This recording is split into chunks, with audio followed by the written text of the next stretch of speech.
I am having a nice chat in Berlin with Steven Sloane, who will be guest conductor with the Santa Barbara Symphony coming up on the Valentine's Day weekend.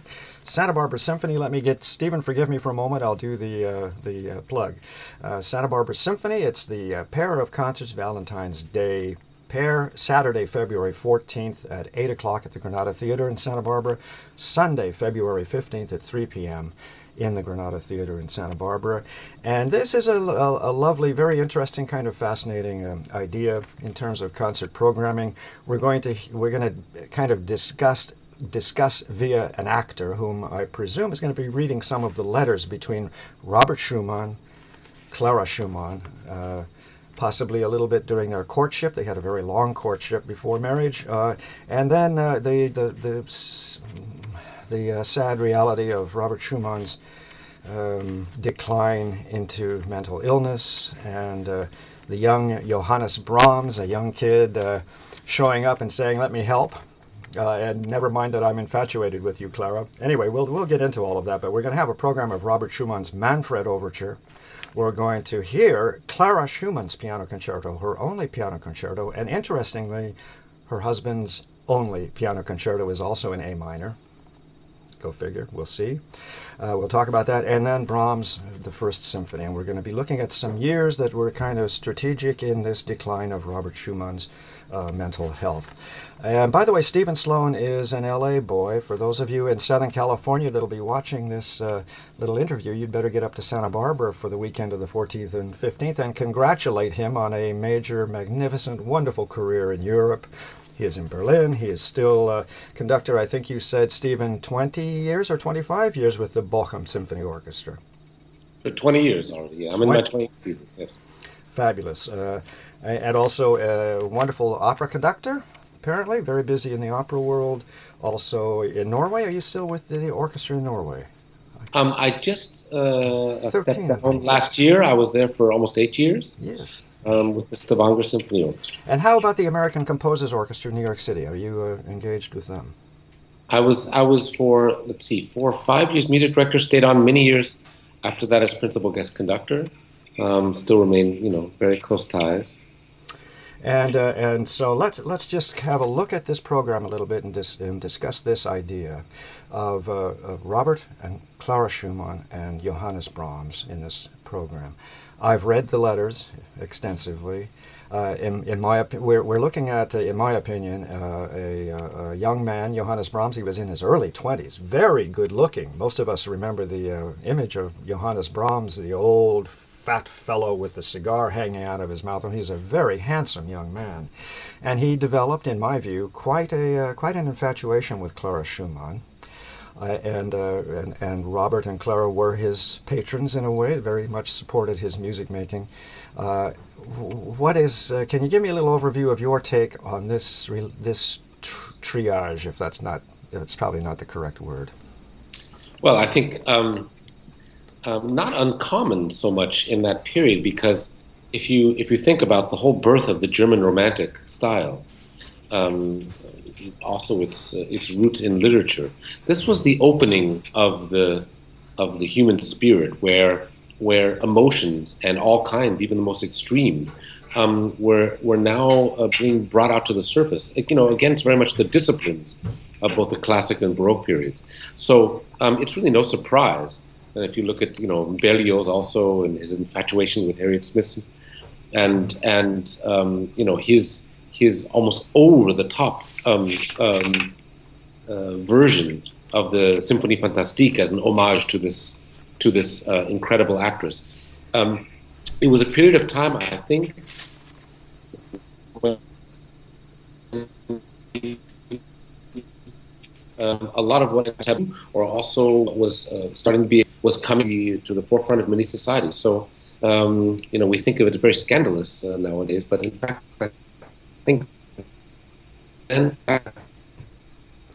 Well, we're having just the usual little tiny Skype difficulties. May I just ask you to repeat a little bit, which is to say, this is what you're essentially saying. I think that this high romanticism was quite acceptable in that period. This kind of romanticized relationships with people. Yeah, I also didn't hear a lot of your question before that, but we'll try again. because you were asking about this trio, and I think Yeah. the whole birth of German Romanticism during this period um, was a different climate, a different atmosphere for everything that had to do with human emotions.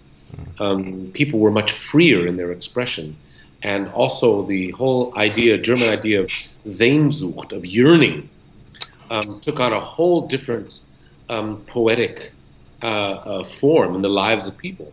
The very strict disciplines of both the Baroque and Classic period, where the infatuation with old legends, um, now contemporary literature, contemporary art of that period was starting to enlighten and also engage the people in new ideas of thinking. So all of this love triangle and this opening of the hearts. I think that was really just the beginning of a new era.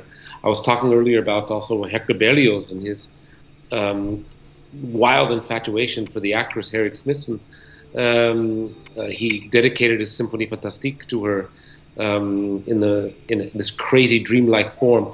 All these were new ways of expressing through art what people were going through in their private lives. So I think that's actually quite fascinating to look at the lives of these three amazing artists. Thank you for kind of centering that idea and how things were perceived in the 19th century, and as you say, really we're beginning to move in the 1840s and 50s into this high romanticism, high romantic period.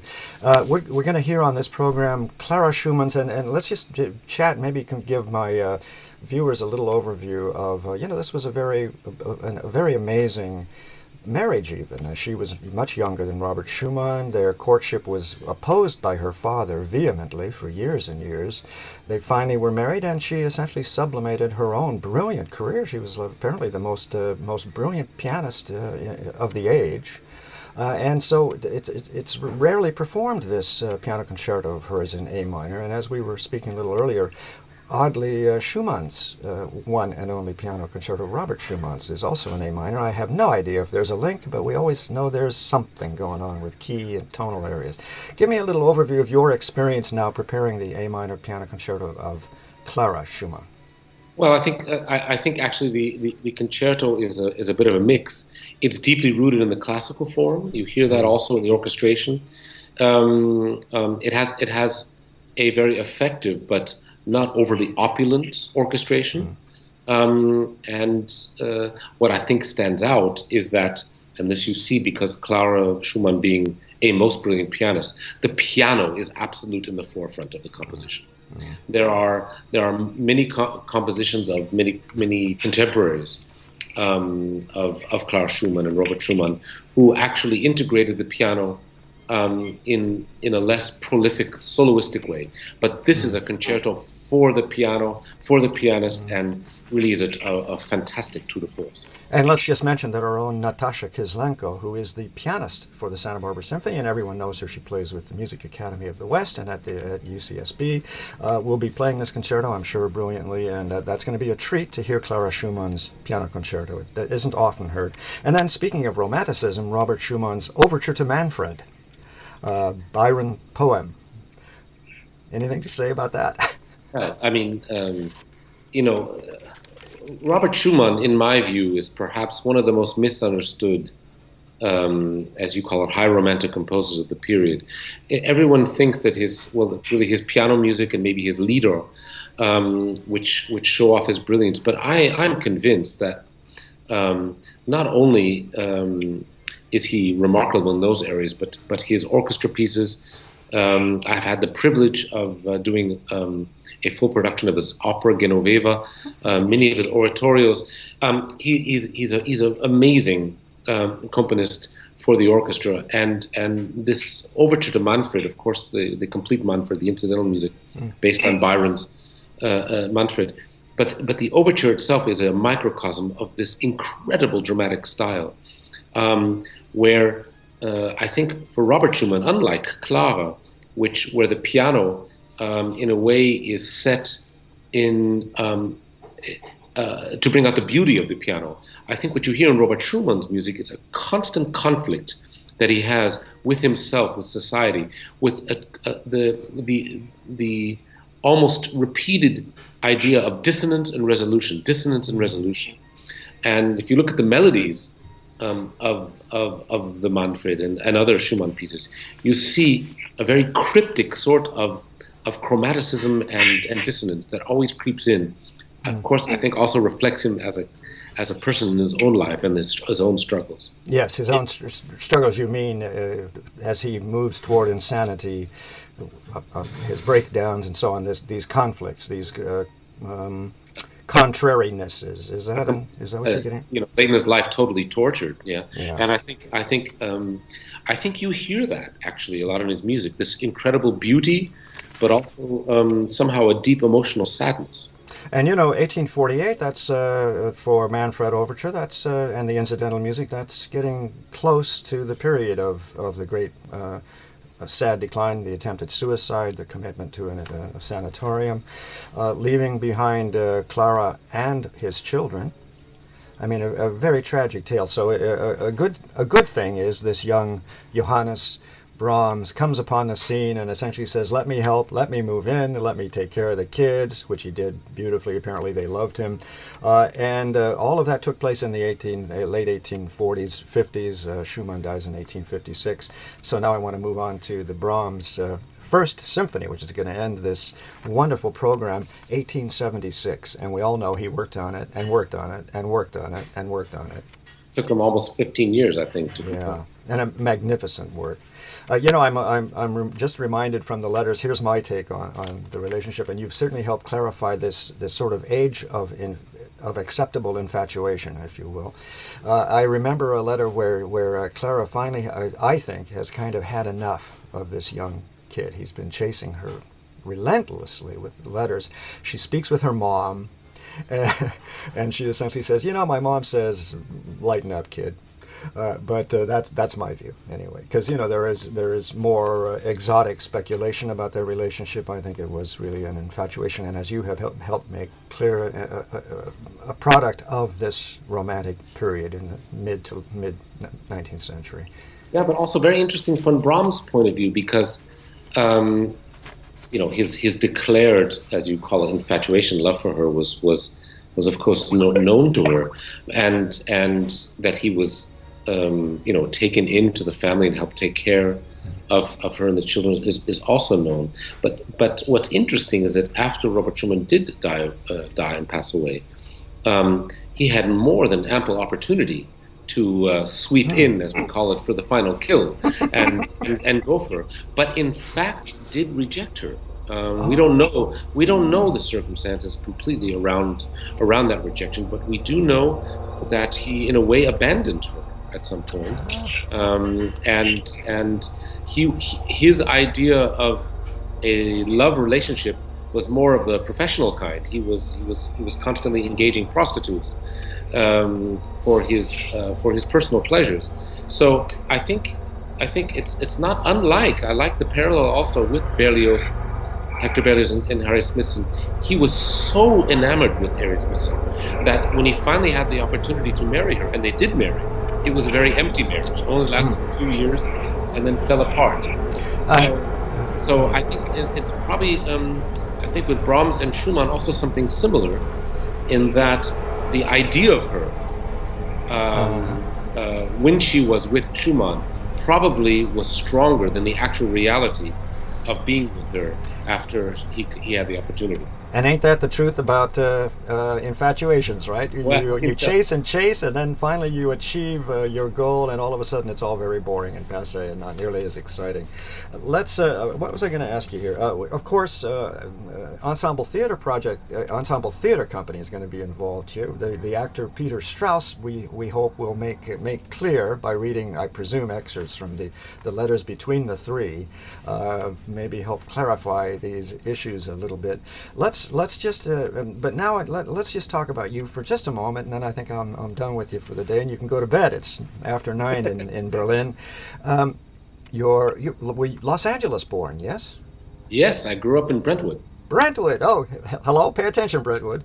By the way, this goes out to about 12,000 people all over Southern California. So I hope we'll have a rush on ticket sales just for old time's sake. What was the high school? Well, I grew up in Kenter Canyon, if you know where that is, and then I went to Paul Revere Junior High School, and then Pali High, Palisades High School, and then I went to school at UCLA. I'm a graduate of UCLA, so I really born and raised in Los Angeles, and I'm so grateful for my amazing musical education that I had there. I really am very grateful. I had, and I'm actually pleased to say in this interview, the most inspiring high school choral conductor teacher, Linda Badrin. And I am to this day grateful to her for all that she inspired us with her wonderful musicianship and By, personality. by the way, I think you have just answered one of my standard questions that I'm sure you're asked all the time. When is that moment? What happens? What person? What time? In my life, it was a brilliantly eccentric British conductor who lived in Seattle, Stanley Chapel. Would conduct the All California High School Symphony, and that's when I decided I would become a conductor. In your case, you've just told us a high school choir director who, to this day, maybe even still inspires you. Something so basic. Well, I had recently I was in Los Angeles actually doing an opera production at the Los Angeles Opera, and I had the privilege of inviting her to the performance, and she'd known that I was a conductor, but of course most of my career has been based in Europe and back east on the East Coast, so she hadn't really seen me. So it was a tremendously exciting for me that she was able to come to performance, What a wonderful treat! And I remember this. Thank you. What was the opera? I can't remember which opera you it was conducted. a double bill of Bartók's Bluebeard's Castle and by Purcell, Dido and Aeneas. That's right, because Nir Cabaretti mentioned this to me around that time. And now let's just touch on your relationship with Nir Cabaretti, our orchestra conductor. Well, when I moved to Israel in 1981, just fresh out of UCLA. For the first, I would say, 7, 8 years of my career there, I was conducting choruses, and one of them was a wonderful high level. I'm sure it had to do with my experiences also in my high school, a youth mixed choir, a mixed choir for young people in Israel, but a nationwide choir. And from time to time, I had assistants that would help with the choir, and one of them was Nir Cabaretti. Oh, And wonderful. I knew Nir when he was just a youngster and a very talented young man. And I was I've been following his career, and I'm very, very happy for him and all his successes. Wonderful. Well, I love Nir Cabaretti as well. He's a good pal. He's a wonderful human being. I think Santa Barbara adores him. Wonderful conductor for the Santa Barbara Symphony. So I'm glad we touched on that. Stephen Sloane, I think I've about exhausted as much time as I can with you. Thank you very much indeed for giving me a bit of your evening. You never can get away from publicists, can you? They're always chasing after you. Believe me, with great pleasure. I'm so much looking forward to coming to Santa Barbara. There's a whole bunch of people coming also from Los Angeles to visit. I'm so excited to see Sweet. them. And yeah, I'm really excited about the concerts coming up. Okay, just hold on for 1 second. I'll pass this by my audience one last time. Santa Barbara Symphony, very interesting Valentine weekend concert. We've discussed it. This relationship between Clara Schumann, Robert Schumann, and the young Johannes Brahms.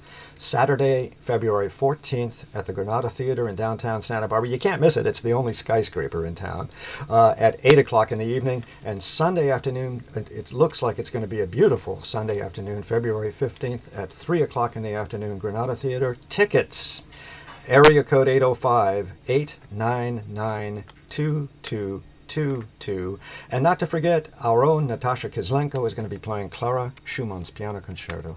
Stephen, thank you very much indeed for your time. Great pleasure. Thank you. Thank you.